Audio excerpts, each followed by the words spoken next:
رب العالمين والعاقبة للمتقين والصلاة والسلام على سيد الأنبياء والمرسلين أما بعد فأعوذ بالله من الشيطان الرجيم بسم الله الرحمن الرحيم قل لا أسألكم عليه أجرا إلا المودة في القربى آمنت بالله صدق الله مولانا العظيم وبلغنا رسوله النبي الكريم الأمين الرؤوف الرحيم ونحن على ذلك لمن الشاهدين والشاكرين والحمد لله رب العالمين رب اشرح لي صدري ويسر لي أمري واحلل عقدة من لساني يفقهوا قولي رب زدني علما رب زدني علما رب زدني علما إن الله وملائكته يصلون على النبي يا أيها الذين آمنوا صلوا عليه وسلموا تسليما الصلاة والسلام عليك يا سيدي يا رسول الله الصلاة والسلام عليك يا سيدي يا حبيب الله الصلاة والسلام عليك يا سيدي يا رحمة للعالمين وعلى آلك وأصحابك يا سيدي يا خاتم النبيين اللہ رب العزت کی حمد و ثنا اور اس کے پیارے حبیب تاجدار مدینہ سرور قلب و سینہ صلی اللہ علیہ وسلم آپ کے دربار گوہربار میں ہدیہ درود و سلام پیش کرنے کے بعد اللہ رب العزت کے فضل و کرم اس کے احسان اور انعام سے ماہ محرم الحرام شریف کے دوسرے جمعہ المبارک میں اللہ رب العزت کی بارگاہ میں شوقی کے ساتھ حاضر ہیں کہ اللہ تعالیٰ ہماری حاضری کو اپنی بارگاہ میں شرف قبولیت عطا فرمائے اور قیامت کے روز اللہ ہماری اس حاضری کو ہم سب کی شفاعت و بخشش کا وسیلہ بنائے۔ حضرات ذی الوقار آج 9 محرم الحرام شریف ہے اور تمام اہل اسلام حضور پاک صلی اللہ علیہ وسلم کے سارے امتی جو اہل بیت اطہار سے پیار کرنے والے ہیں اس بات سے واقف ہیں کہ یہ اشرا اور یہ تاریخیں کس چیز کی یاد تازہ کرتی ہیں۔ اس کے ساتھ ساتھ میں اس بات پر زور دیتا ہوں، پچھلے جمعہ المبارک میں بھی میں نے یہ گزارش کی تھی اور آج بھی یہ گزارش کر رہا ہوں، کیونکہ ہمارا مدعا یہی ہے، اصل مقصد ہمارا یہی ہے، ہم ان عظیم نفوس قدسیہ کا ذکر اس طور پر کریں کہ ہم ان کے نقش قدم پر چلنے کی کوشش کریں، عملی طور پر اسے اپنانے کی کوشش کریں، ان کے اصولوں کو یاد کریں۔ سیدنا امام حسین رضی اللہ تعالیٰ عنہ نے ہمیں اصول کیا دیے، قوانین کیا بنا کے دیے اس وقت جب انہوں نے سب کچھ ملتے ہوئے بھی انہوں نے ہر چیز کو پیچھے کر کے انہوں نے اللہ اور اللہ کے پیارے حبیب صلی اللہ علیہ وسلم کے دین کو صرف چنا۔ تو یہ سب سے بڑا اصول ہے کہ دنیا کی کوئی چیز معنی نہیں رکھتی، دنیا کی دولت معنی نہیں رکھتی، دنیا کی طاقت معنی نہیں رکھتی۔ اگر دنیا اور آخرت میں کوئی چیز کامیاب کرنے والی ہے تو وہ اللہ اور اس کے رسول صلی اللہ علیہ وسلم کا سچا دین ہے۔ جو شخص دین کا نہیں اس کے ہم نہیں ہو سکتے، اور جو دین کا ہے اس کے ہمیں پیروکار ہونا چاہیے اور اس کے نقش قدم پر ہمیں چلنا چاہیے۔ جو دین کا نہیں وہ چاہے ہمیں کتنی بڑی پیشکش کرے ہمیں اس کو قبول کرنے کی ضرورت نہیں، کہ اس میں تباہی ہی تباہی اور بربادی بربادی ہے۔ جتنی بھی طاقت کا وہ استعمال کرے، اتنی بڑی طاقت اتنے چند نفوس قدسیہ کے مقابلے میں پستول رکھ دیا جائے، ہتھیار رکھ دیا جائے، اس کی گردن پہ ہتھیار رکھ دیا جائے، یا ایسا معاملہ ہو جائے کوئی شخص کسی ایسی جگہ پر گھر جائے جہاں اسے کھانے پینے کو حلال چیز دستیاب نہ ہو، جان بچانے کے لیے اسے حرام چیز کا انتخاب کرنا پڑے تو حرام چیز کو بھی جان بچانے کے لیے استعمال کرنا جائز ہو جاتا ہے۔ کسی شخص کی جان پر بن جائے اور اس کو یہ انتخاب دیا جائے کہ یا تو اپنی جان کو بچا لے یا اپنے دین کو بچا لے، تو شریعت اسلامی اس بات کی اجازت رخصت دیتی ہے کہ وہ شخص اپنی جان بچانے کے لیے زبان سے کلمہ کفر بھی کہہ سکتا ہے، اور وہ اس سے نہ تو کافر ہوگا، نہ تو وہ دائرہ اسلام سے خارج ہوگا، اور نہ ہی وہ گناہگار ہوگا، کیونکہ وہ مجبور تھا اور مجبوری کے عالم میں اس نے یہ جملہ اپنی صرف زبان سے کہا ہے، دل کی تصدیق تو اللہ ہی بہتر جانتا ہے۔ اس کو تو دنیا والے جان پہچان نہیں نہ سکتے. تو جب یہ ایک عام ضابطہ ہے، یہ عام قاعدہ ہے، عام قانون ہے، لیکن اس کے باوجود امام علی مقام علیہ السلام آپ کو پتا تھا ان لوگوں نے ظلم کی نیت سے مجھے گھیر رکھا ہے. اس کے بعد آپ نے فرمایا ایسا نہیں ہے، یہ ضابطہ امت کے عوام کے لیے ہے. ہم تو دین کے بنانے والے ہیں، ہمارے گھر سے تو شریعت بنتی ہے، ہم تو دین کے بنانے والے ہیں. ہم ایسی راہ اختیار نہیں کریں گے، رخصت کی راہ ہم اختیار نہیں کریں گے، بلکہ ہم عزیمت کی داستان لکھیں گے. یہاں بھی ہم کھڑے ہو کر لوگوں کو سمجھائیں گے کہ دین اور سب سے بڑا جہاد جو ہے وہ ظالم و جابر حکمران کے سامنے کھڑے ہو کر کلمہ حق بلند کرنا ہے. آج ہم اسی داستان کو رقم کریں گے. آپ نے یہ سوچا کہ میں جس گھرانے سے تعلق رکھتا ہوں، جس گھرانے کا میں چشم و چراغ ہوں، یہ اس نسل کی بات ہے جہاں سیدنا اسماعیل ذبیح اللہ علیہ السلام نے جب آپ کو آپ کے بابا نے اللہ کی طرف سے یہ اختیار دیا تھا، بیٹے میں نے خواب میں دیکھا ہے انی ارا فی المنام انی اذبح، یا بنیا اے میرے پیارے بیٹے، انی ارا فی المنام میں نے خواب میں دیکھا ہے، انی اذبح کہ میں تجھے ذبح کر رہا ہوں، تیری کیا رائے ہے؟ فانظر ماذا ترى، تو سوچ کر بتا کہ تو کیا چاہتا ہے، اس بارے میں تیری کیا رائے ہے؟ گویا کہ حضرت اسماعیل ذبیح اللہ علیہ السلام کو اختیار دیا گیا، میرے بیٹے تو بتا، میں خواب میں یہ دیکھتا ہوں. اب باپ بھی جانتا ہے، بیٹا بھی جانتا ہے. اللہ کے نبی کو جو خواب آتی ہے وہ خواب وحی الہی ہوتی ہے، وہ خواب نہیں ہوتی. عام لوگوں کو خواب آئے تو وہ خواب ہوتی ہے، اس پر شریعت کا حکم نہیں لگا کرتا. لیکن جو اللہ کے نبی کو نیند میں بھی دکھایا جائے وہ حقیقتاً اس کے اوپر وحی ہوتی ہے، وہ صرف خواب نہیں ہوتا. جانتے تھے لیکن ان سے پوچھ رہے تھے بیٹا بتا تیری رائے کیا ہے. اختیار دیا، اور جس حضرت اسماعیل ذبیح اللہ علیہ السلام کو اختیار دیا جا رہا تھا وہ بھی جانتے تھے میرے بابا بھی اللہ کے نبی ہیں اور میں بھی اللہ کا نبی ہوں. ان کی پشت مبارک سے اللہ کے محبوب دنیا میں تشریف لانے والے تھے. آپ اس معاملے میں اللہ کو حضور دعا کر چکے تھے، اس لیے آپ نے اس وقت رخصت کی راہ اختیار نہیں کی. یہ نہیں عرض کیا حضور آپ نے تو خواب دیکھا ہے، آپ نے خواب ہی تو دیکھا ہے، یہ نہیں کہا، بلکہ یوں کہا اے ابا جان یا ابا تفعل ما تؤمر، کہا ابا جان آپ وہ کریے جس کا آپ کو حکم دیا گیا. یہ نہیں ہوگا ابا جان آپ نے جو دیکھا ہے وہ کیجئے، یہ نہیں کہا جو آپ نے دیکھا ہے وہ کیجئے یا جو آپ کا جی چاہتا ہے وہ کیجئے، یہ نہیں کہا، بلکہ یوں عرض کیا یا ابا تفعل ما تؤمر، ابا جی آپ وہ کیجئے جس کا آپ کو حکم دیا گیا ہے. گویا انہوں نے سمجھ لیا کہ میرے ابا حضور کو حکم دیا گیا. انہوں نے اس وقت رخصت کی راہ اختیار نہیں کی، انہوں نے اس وقت عزیمت کی راہ اختیار فرمائی اور کہا ابا حضور آپ ایسا کر گزریے، اللہ کے حضور اس کی رضاؤں کے طلبگار بن جائیے. اللہ نے اگر یہ چاہا ہے، اس کا یہ حکم ہے، تو پھر جتنے بھی اسماعیل ہوں ان کو اللہ کے حضور ذبح کر دیجیے، ان کے گلے پر چھری پھیر دیجیے. اب اسی نسل پاک سے حضور تشریف لائے، اسی نسل پاک سے امام علی مقام علیہ السلام تشریف لائے، اسی نسل پاک سے. اس نسل کو جب بھی اس چیز کا اختیار دیا گیا ہے، چاہے تو جان بچا لو، چاہے تو اپنے لیے تم اس چیز کا انتخاب کر لو، تم جان کو بچانے کا انتخاب کر لو، چاہے جان کو اللہ کے حضور پیش کرنے کا انتخاب کر لو. اس نسل پاک نے کبھی بھی اپنی جان کو بچانے کا انتخاب نہیں فرمایا، بلکہ اللہ حضور اس کو اللہ کے حضور اس کو پیش کر کے دین کا پرچم سر بلند کرنے کا اختیار فرمایا. اسی چیز کو اختیار فرمایا. ہماری جانیں جتنی بھی ہے چلی جائیں، ہاں وہ جناب سیدنا حضرت علی اکبر رضی اللہ تعالیٰ عنہ کی صورت میں ہو،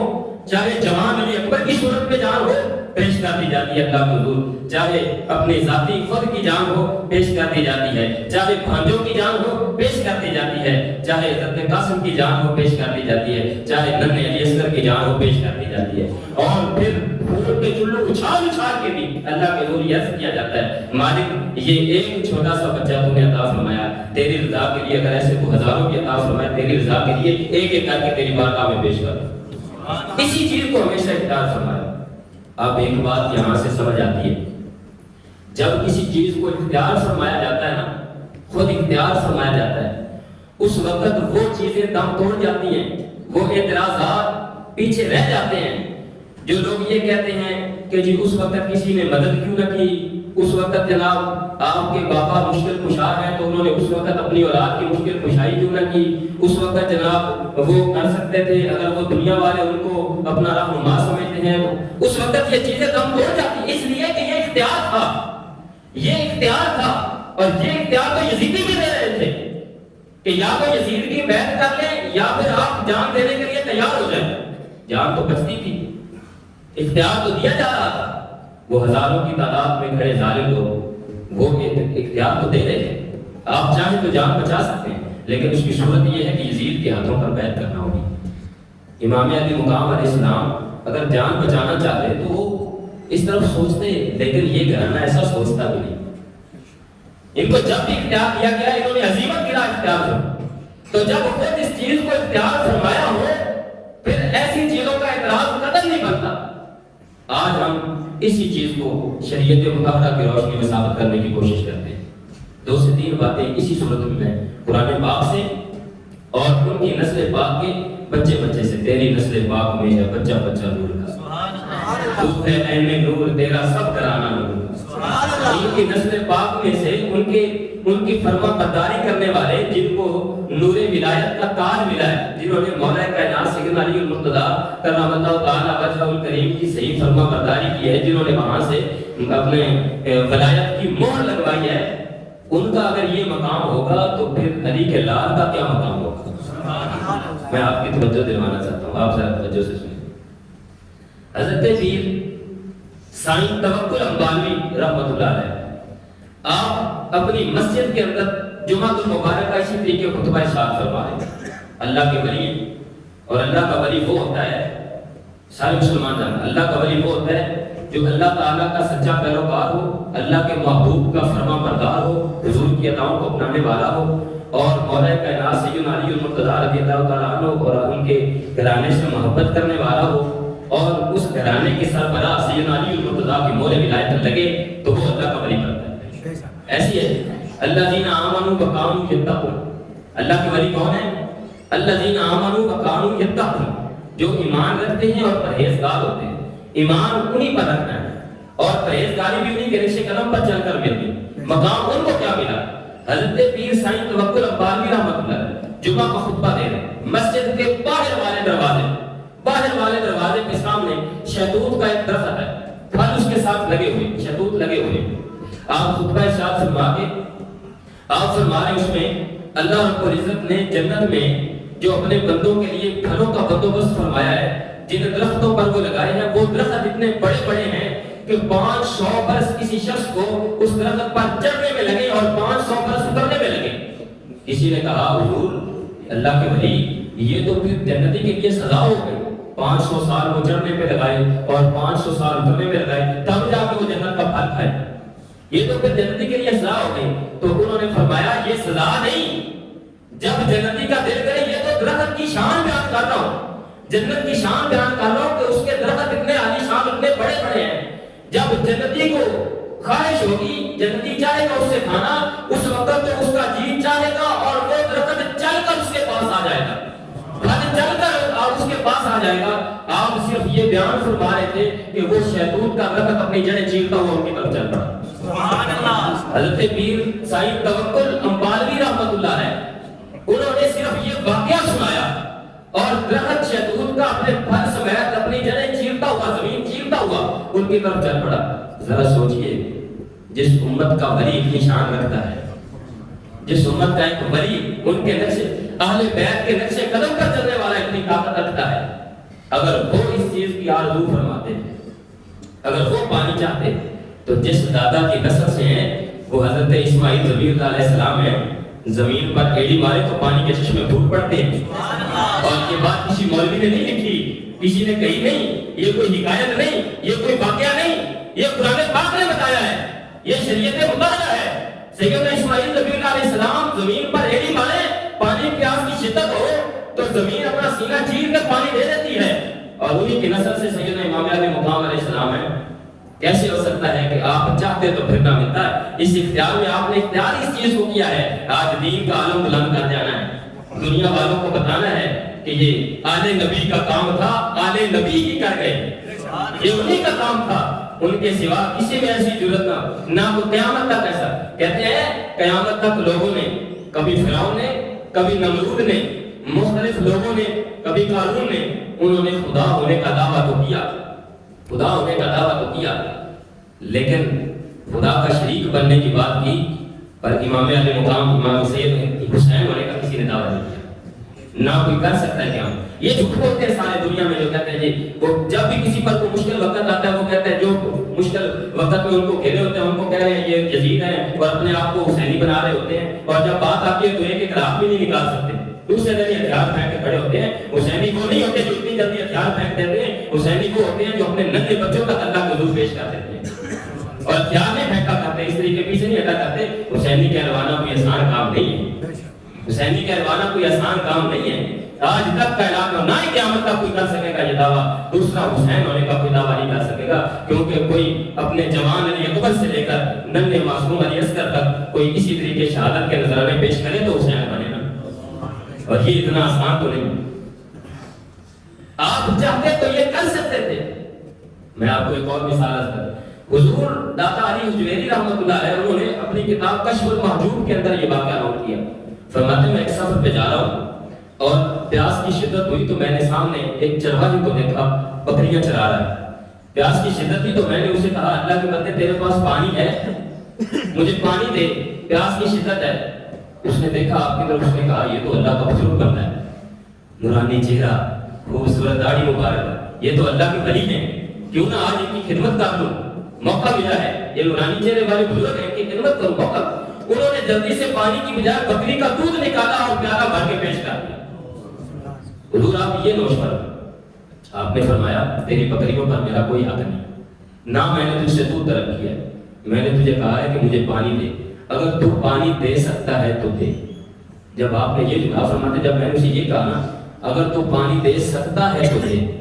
جب اس کی طاقت کی طرف میں نے اشارہ کیا نا تو اس نے زمین پر دیکھا ایک پتھر پڑا تھا، پتھر اٹھا کے اس نے سامنے کھڑے درخت کو مارا، درخت نے اپنا سینہ چیر کر پانی کا چشمہ نکالا۔ اب آپ ذرا سوچیں، حضور داتا گنج بخش علی حجویری ہیں دیکھنے والے،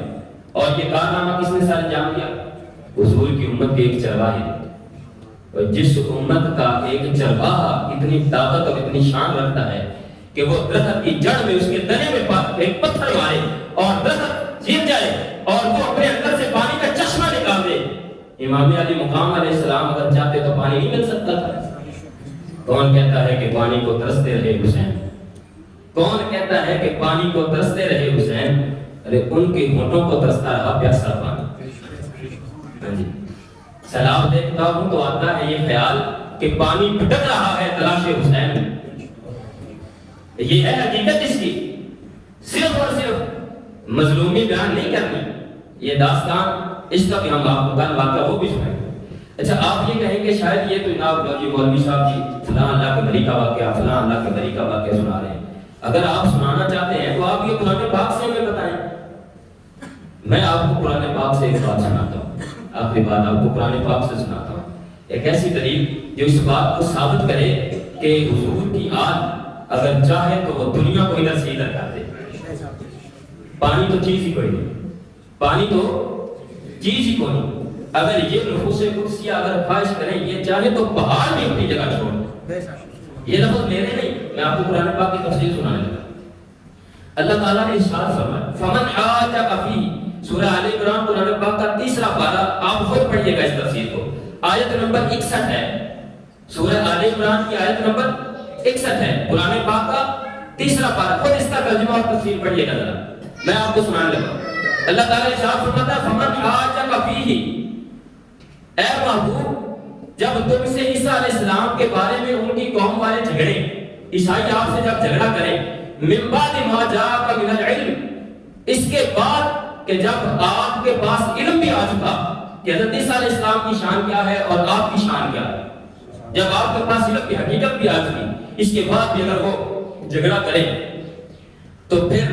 فقل تعالوا، آپ نے فرمانا آ جاؤ، آ جاؤ، ندعو ابناءنا وابناءکم، بلاتے ہیں ہم اپنے بیٹوں کو بلاتے ہیں، تم اپنے بیٹوں کو بلاؤ، ونساءنا ونساءکم، ہم اپنی خواتین کو بلاتے ہیں، تم اپنی عورتوں کو بلاؤ، وانفسنا وانفسکم، ہم بھی خود آتے ہیں، تم بھی خود آؤ۔ کرتے کیا ہیں؟ آ جاؤ، ہم اپنی اولاد کو لے کر آتے ہیں اور اپنا آپ لے کر آتے، تم اپنی اولاد کو لے کر تم بھی خود آؤ، ثم نبتهل، اور پھر ہم مبالغہ کرتے ہیں. مبالغہ کیا ہوتا ہے؟ اللہ کے حضور پیش ہو جاتے ہیں، بیٹھ جاتے ہیں اور اللہ کے حضور دعا کرتے ہیں، یا اللہ جو ہم میں سے غلط ہے اس کو برباد کر دے اور جو حق پر ہے اس کو سرخرو فرما دے. یہ مبالغہ، ہم مبالغہ کرتے ہیں. فَنَجْعَلْ لَعْنَتَ اللَّهِ عَلَى الْكَاذِبِينَ، تو جھوٹوں پر اللہ کی لعنت ڈالتے ہیں. اس کی تفسیر میں مفتی نعیم الدین احمد مراد آبادی رحمۃ اللہ کی میں تفسیر پڑھ رہا ہوں، آپ جو مرضی پڑھ لینا، جو مرضی تفسیر پڑھ لینا. یہ نہ کہنا کہ جی انہوں نے اپنوں کی پڑھی ہے، جو مرضی آپ کو لے لگے پڑھ لینا. وہ فرماتے ہیں یہ معاملہ یوں ہوا تھا، اس آیت پاک کا شان نزول ہے جب حضور پاک صلی اللہ علیہ وسلم نے عیسائیوں کو نجران کے عیسائیوں کو یہ آیت پڑھ کر سنائی اور مبالغہ کی دعوت دی، تو کہنے لگے ہم غور اور مشورہ کر لیں، کل آپ کو جواب دیں گے. جب وہ اکٹھے ہوئے انہوں نے اپنے سب سے بڑے عالم اور صاحب رائے شخص عاقب مسیح سے کہا، اے عبد المسیح آپ کی کیا رائے ہے؟ اس نے کہا، اے جماعت نصارہ تم پہچان چکے ہو کہ محمد صلی اللہ علیہ وسلم نبی مرسل تو ضرور ہیں، اگر تم نے ان سے مبالغہ کیا تو سب ہلاک ہو جاؤ گے. اب اگر تم اپنی عیسائیت نصرانیت پر قائم رہنا چاہتے ہو تو انہیں چھوڑو اور اپنے اپنے گھروں میں چلے جاؤ. یہ مشورہ ہونے کے بعد وہ حضور پاک صلی اللہ علیہ وسلم کی خدمت میں جب حاضر ہوئے نا تو انہوں نے دیکھا، توجہ کریں، جب وہ عیسائی اپنے بڑے پادریوں کو لے کر حضور کی خدمت میں جب حاضر ہوئے نا تو انہوں نے دیکھا حضور پاک صلی اللہ علیہ وسلم کی گود میں حضرت امام حسین ہے. حضور کی گود میں حضرت امام حسین، حضور نے ان کو اٹھایا ہوا، سینے سے لگایا ہوا، اور آپ کے دستے مبارک کے ساتھ امام حسن، اور حضور پاک صلی اللہ علیہ وسلم کے پیچھے چلنے والی سیدہ فاطمہ الزہرا سلام اللہ علیہ، اور ان کے پیچھے حضرت علی المرتضیٰ رضی اللہ تعالیٰ عنہ. امام حسین کو گود میں اٹھایا، امام حسن کو انگلی سے لگایا، سیدہ فاطمہ الزہرا اور سیدہ علی المرتضیٰ حضور کے پیچھے آ رہے ہیں، اور حضور ان سے یہ فرما رہے ہیں کہ میرے بیٹو جب میں دعا کروں تو تم نے آمین کہنا ہے، جب میں دعا کروں تو تم نے مبادلے میں جا کر تم نے آمین کہنا ہے. آپ فرماتے ہیں کہ اس وقت نجران کے سب سے بڑے نصرانی عالم، سب سے بڑے پادری نے جب ان حضرات کو دیکھا تو کہنے لگا، اے عیسائیوں کی جماعت، میں ایسے چہرے دیکھ رہا ہوں، اگر یہ لوگ اللہ سے پہاڑ کو ہٹا دینے کی دعا کرے تو اللہ تعالیٰ پہاڑ کو اپنی جگہ سے ہٹا دے. اگر یہ لوگ اللہ سے دعا کریں کہ اس پہاڑ کو ہٹا دیا جائے تو اللہ ان کی دعا اور آمین کی وجہ سے پہاڑ کو اپنی جگہ سے ہٹا دے. یہ عیسائی کہہ رہا ہے، کوئی مسلمان نہیں کہہ رہا. عیسائی اس بات کا عقیدہ رکھتا ہے کہ اہل بیت کو اللہ نے یہ طاقت اور یہ اختیار دیا ہے، اگر وہ پہاڑ کو ہٹانے کی بھی اللہ سے دعا کرے تو اللہ اس کو بھی ہٹا دے. بتاؤ قرآن پاک یہ فرما رہا ہے، ان کی شان یہ ہے، عیسائی اس بات کو مان رہا ہے اگر وہ پہاڑ کو ہٹا دینے کی بات کریں تو اللہ پہاڑ کو بھی ہٹا دے. جن کی دعائیں پہاڑوں کے راہیں بدل سکتی ہیں، ان کی دعائیں زمین سے پانی نہیں نکال سکتی. پانی کے چشمے کہاں سے نکلتے ہیں؟ پانی کے چشمے اسی پہاڑ سے تو نکلتے ہیں. وَإِنَّ مِنَ الْحِجَارَةِ لَمَا يَتَفَجَّرُ مِنْهُ الْأَنْهَارُ، اللہ فرماتا ہے کچھ پتھر ایسے ہوتے ہیں جو اپنے سینے چیر دیتے ہیں اور ان سے پانی کے چشمے نکل پڑتے ہیں. تو یہ چاہے تو پانی کے سینہ چیرنا دوسری بات، پہاڑ کو ہی الگ کر، پہاڑ کو اپنی جگہ. یہ قرآن پاک اللہ تعالیٰ کی بات، ان کی امت کے لوگ ان کے نقش قدم پر چلنے والے کی طاقت رکھتے ہیں، تو وہ کوئی طاقت کم نہیں رکھتے، یہ ان کی نقش قدم پر چلنے والوں کی طاقت ہے. اس بات کو سمجھنا چاہیے. یہ اعتراض کسی کا نہیں بنتا قرآن و حدیث کی روشنی میں، کسی کا یہ اعتراض نہیں بنتا کہ اگر وہ مشکل پوچھا ہے تو اپنے آپ کو کیوں نہیں پوچھایا. قرآن پاک انہوں نے خود اس چیز کو اختیار فرمایا کہ آج میں نے پچھلے جمعہ بات میں عرض کیا نا، حضور نے فرمایا حسین امید وانا من الحسین، حسین مجھ سے ہے اور میں حسین سے ہوں. اور علماء کرام فرماتے ہیں کہ 56 سال تک حسین حضور سے رہے اور سن 61 ہجری سے لے کر آج تک 1400 سال ہو گئے حضور کا دین حسین سے چل رہا ہے. 1400 سال سے حضور کا دین حسین سے چل رہا ہے، کیونکہ اس وقت انہوں نے اختیار یہ فرمایا کہ دین کی آبیاری کر جانی ہے، چاہے کوئی بھی ہو وہ اللہ کے حضور پیش ہو جائے، اس کی جان کو اللہ کے راہ میں پیش کر دینا ہے، دین کی آبیاری کر دینا ہے. اس کا یہ بھی مطلب ہے کہ جب انہوں نے خود اس چیز کو اختیار فرمایا ہے تو ان کی مظلومیت پر تو رونا آتا ہے، لیکن ان کے خود اس اختیار پر اور ان کی شہادت پہ اعلیٰ رتبے پر فائز ہونے پر کسی کا سینہ کو بھی کرنا، کپڑے پھاڑنا، بال نوچنا یہ قتل جائز نہیں ہے. یہ انہوں نے خود اس چیز کو اختیار فرما کے دین کے پرچم کو سر بنا کی. ہمیں چاہیے کہ ہم ان کے نقشے قدم پر چلنے کی کوشش کریں. بارہا ہر سال یہ واقعات سننے کا سنانے کا یہ مقصد نہیں کہ سن کر صرف اپنی روح کو تسکین دے کر اٹھ جائیں. بلا شبہ یہ ہماری روح کو تسکین کا سامان فراہم کرتے ہیں یہ باتیں یہ واقعات، لیکن اس کا اصل مقصد یہ نہیں. اصل مقصد یہ ہے انہوں نے یہ اصول وضع کیا کہ دنیا کو پیچھے کرنا ہے، دنیا داروں کو پیچھے کرنا ہے، ظلم کو نہیں دیکھنا، دین کی طرف آنا ہے، دین کو قائم کرنا. چھوٹی چھوٹی بات پہ دین بیچنا نہیں، چائے کی پیالی پہ اور چاول کی پلیٹ پہ دین کا سودا نہیں کرنا، بلکہ ظالموں جا پر حکمران بھی ہو، 18,000 کی فوج بھی سامنے کھڑی ہو تو کلمہ حق بلند کرنا ہے، وہاں ڈٹ جانا ہے دین کی سیدھی راہ پر، وہاں کمزور نہیں پڑنا، سر کو جھکانا ہے، دین کو کمزور نہیں کہتے. انہوں نے یہ اصول بتا دیا ہے، ان اصولوں کو اپنانے کی کوشش ہے.